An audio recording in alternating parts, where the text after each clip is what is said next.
Bueno, es un jugador que pienso que nos puede aportar muchas cosas.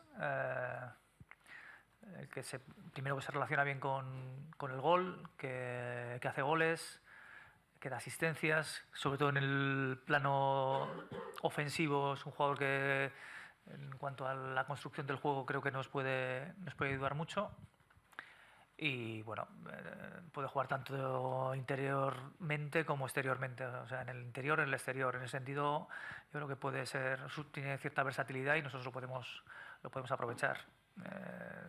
Desde luego es un fichaje importante, del que se viene hablando desde hace tiempo, al que yo no siempre le dejaba largas, largas, largas. Ahora ya, pues bueno, está aquí y esperamos ayudarle, esperamos que nos ayude mucho y esperamos que nos aporte muchísimas cosas, desde luego, y que tenga muchísima suerte, porque si tiene muchísima suerte es que nosotros también vamos a estar bien.